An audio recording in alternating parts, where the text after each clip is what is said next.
নিরামিষ পনিরের রেসিপি এটা নতুন কিছু নয়, আপনারা সকলেই কম বেশি জানেন। তবে এই রেসিপিটি একদমই অন্য রেসিপির থেকে আলাদা। কেন বললাম, সম্পূর্ণ ভিডিওটি দেখুন।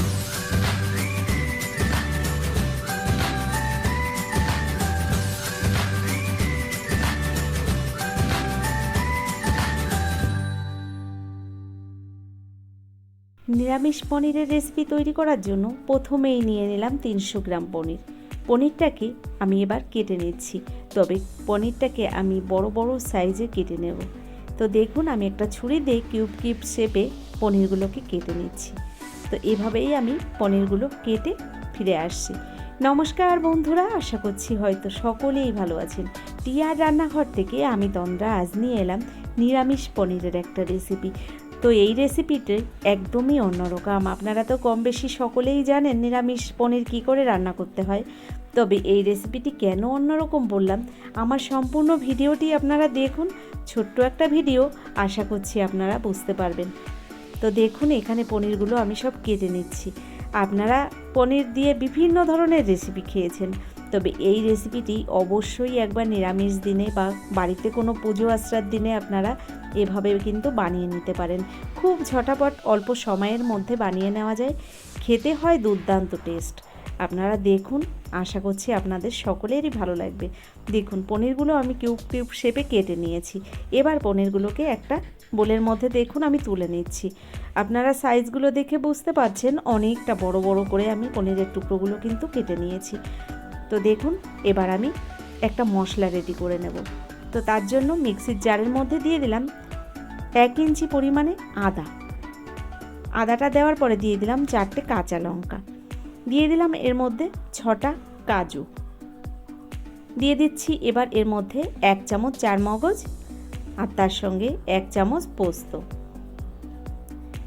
চারমগজ, পোস্ত, কাজু এক এক করে মশলা আমি সব দিয়ে দিলাম। এবার দিয়ে দিচ্ছি এর মধ্যে 1/2 চামচ জিরের গুঁড়ো, 1/2 চামচ ধনিয়া গুঁড়ো, তার সঙ্গে দিয়ে দিচ্ছি 1/2 চামচ রেড চিলি পাউডার।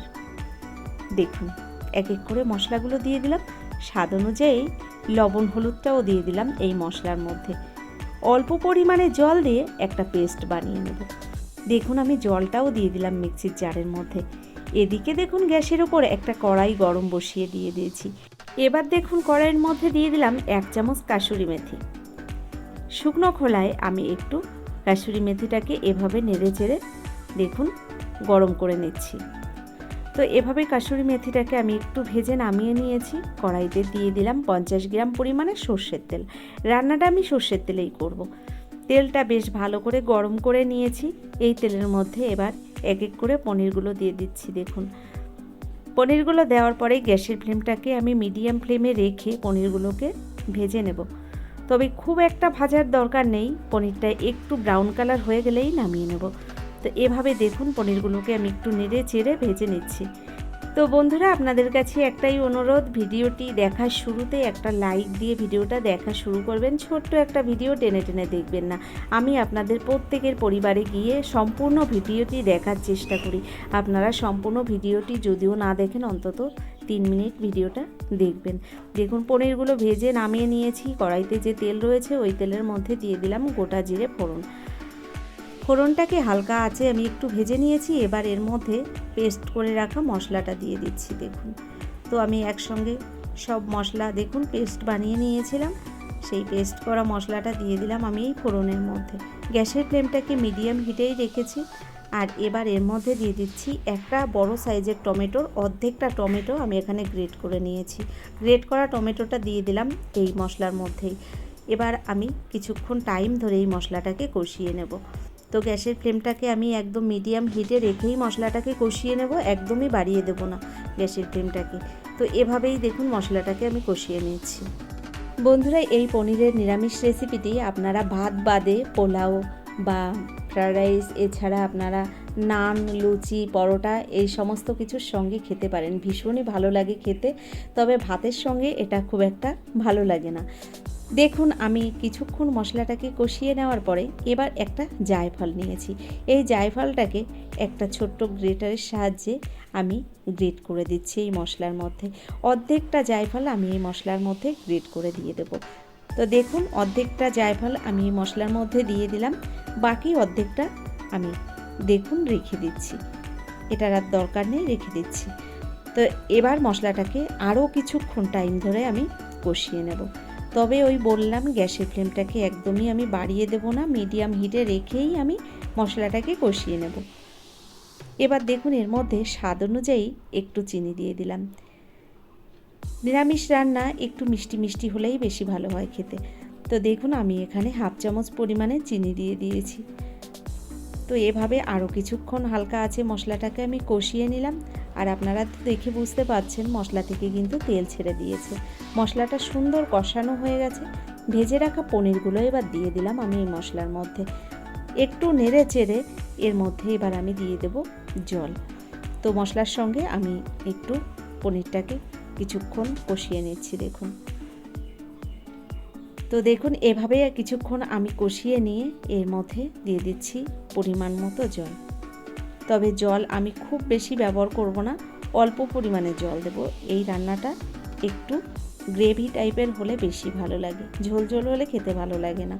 দেখুন আমি অল্প পরিমাণে জলটা দিয়ে দিয়েছি পনিরের মধ্যে, আর আস্তে আস্তে ঝোলটা দেখুন ফুটতেও শুরু করেছে।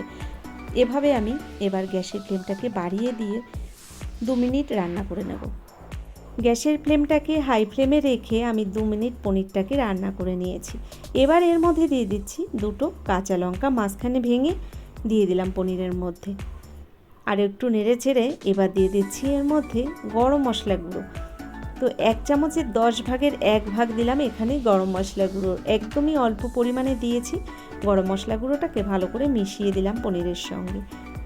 আর এবার দিয়ে দেব যে শুকনো খোলায় আমি কাসুরি মেথিটাকে প্রথম ভেজে নিয়েছিলাম, সেই কাসুরি মেথিটাকে হাত দিয়ে গুঁড়ো করে একটু উপর দিয়ে ছড়িয়ে দিলাম। গ্যাসের ফ্লেমটাকে আমি বন্ধ করে দিয়েছি, আর অলমোস্ট রান্নাটা হয়ে গেছে। এবার আমি নামিয়ে আপনাদের দেখাবো কেমন হলো। তো বন্ধুরা, আমার এই পনিরের রেসিপিটি আপনাদের কেমন লাগলো সেটা অবশ্যই লিখে জানাবেন।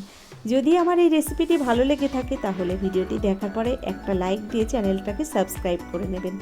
এছাড়া আমার ভিডিওর পাশে থাকা বেল আইকনটি ক্লিক করে নোটিফিকেশানটা অল করে দিয়ে আপনাদের বন্ধুবান্ধবের মধ্যেও আমার ভিডিওটা শেয়ার করে দিতে পারেন। যারা আমার এই ভিডিওটি ফেসবুক থেকে দেখছেন তাদেরকে বলবো অবশ্যই আমার পেজটাকে ফলো করে দেবেন। তো বন্ধুরা, আজকের মতো এই পর্যন্তই। পরবর্তী ভিডিও নিয়ে হাজির হয়ে যাব। ততক্ষণের জন্য আপনারা সকলে ভালো থাকবেন, সুস্থ থাকবেন, টিয়ার রান্নাঘরের সঙ্গে থাকবেন।